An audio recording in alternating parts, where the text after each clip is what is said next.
On les appelle parfois les esclaves modernes, ça veut tout dire. Ces jeunes déjà dans la vie active et qui alternent période de chômage et stages de trop longue durée. Un quart des 15-25 ans seraient en situation de grande précarité, on va y revenir dans un instant. Mais d'abord, regardez ce document, c'est un extrait édifiant de la façon dont certains patrons profitent de cette main-d'œuvre très bon marché. Sur Internet, nous avons repéré une enseigne qui recrute de nombreux stagiaires. Une de nos journalistes s'est fait passer pour une étudiante en BTS commercial.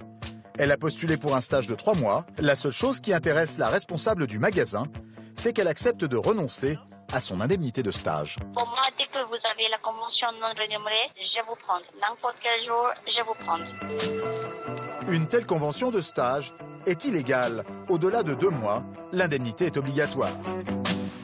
Le magasin se situe en région parisienne.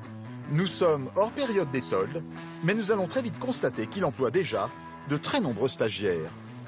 Ça va? Bonjour, je me présente, je suis la nouvelle stagiaire. Vous êtes tous stagiaires? D'accord. Enchantée. Bonjour, ok, enchantée. Vous êtes stagiaire aussi? D'accord. Ouais. Bah, je crois qu'on est 6 stagiaires aujourd'hui. On va être beaucoup plus après en fait. Ah ouais? Il y a 4 personnes. Ah, 4 de plus?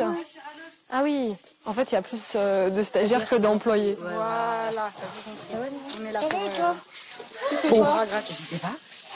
Ce jour-là, ils sont 8 stagiaires pour 3 salariés seulement. Et notre journaliste n'a pas encore rencontré tout le monde. Bonjour monsieur. Bonjour. Je suis stagiaire aussi. Enchanté. Vous êtes aussi stagiaire? Ouais. D'accord, enchanté.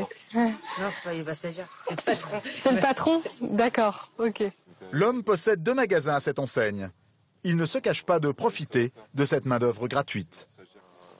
J'ai 10 stagiaires quasiment ici, j'en ai 11 sur l'autre magasin que j'ai aussi. Et c'est vrai que ça a un bien-être, c'est que du bonheur d'avoir ces gens-là pour qu'on puisse travailler dans le meilleur des mondes. Dans cette enseigne de mode à bas prix, le travail ne manque pas. Et qui dit travail, dit cadence à respecter. Je dois faire quoi? 150 pièces en 1 heure. Je dois les badger. Le patron a vu des sacs vides traînés par terre. Tous les stagiaires sont convoqués pour une mise au point. La façon de travailler, dans mon sourire, machin et tout ça, ça me convient pas. Je ne vous ai pas forcé à venir vers moi, vous êtes venus vers moi. Si c'est pour faire de la garderie, demandez à la mairie. Hein. Mais là, on peut ramasser les ordures. Ramasser quoi? Mais là, on ramasse les sachets, là. Quel sachet que tu ramasses pas? Oui, j'ai fait pour maintenant. Attends, vas-y, pas faire parce que tu as à faire. D'accord? On se voit après, il n'y a pas de problème. Une stagiaire a pris la parole face au patron. Il n'a pas du tout apprécié. Nous ne la reverrons plus.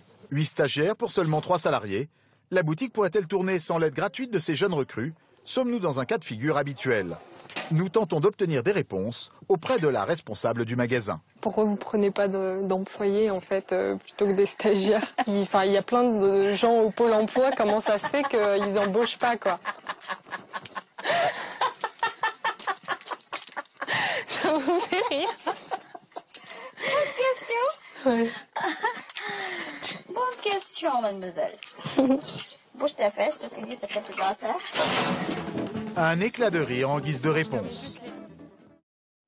Voilà, et vous pourrez voir l'intégralité de ce document inédit signé Céline Chassé et Mathieu Firmin demain dans Envoyé spécial la suite dans la foulée de votre journal de 13h. Jean-Paul Chapelle, bonsoir avec Bonsoir, vous. On va Marie. tenter d'en savoir un peu plus sur ces stagiaires. D'abord, combien sont-ils en France? Ils sont de plus en plus nombreux. Le chiffre a même explosé au cours de ces années de crise.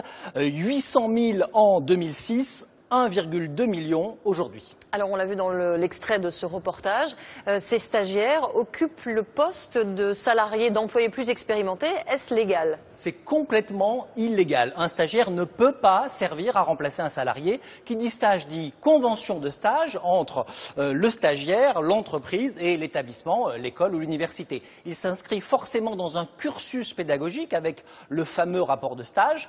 Pas de salaire, mais si le stage dure 2 mois, une gratification d'au moins 417 € par mois. Mais y a-t-il des recours pour les stagiaires et y a-t-il des sanctions pour les employeurs qui ne respectent pas la loi? Oui, prendre un stagiaire à la place d'un salarié, cela s'appelle du travail dissimulé. C'est passible de 3 ans de prison et de 45 000 € d'amende. Problème, on compte seulement un inspecteur pour 28 000 salariés. Les contrôles sont donc rares. Et pour que les choses soient très claires, j'imagine, rassurez-nous Jean-Paul, il n'y a pas que des employeurs comme celui qu'on vient de voir dans le reportage. Heureusement, il y a quand même des entreprises qui montrent le bon exemple. Quand ce sont les stagiaires qui notent leurs entreprises préférées, eh bien cela donne en 1 Vinci, en 2 L'Oréal et en 3 la SNECMA. Merci Jean-Paul Chapelle pour ces explications.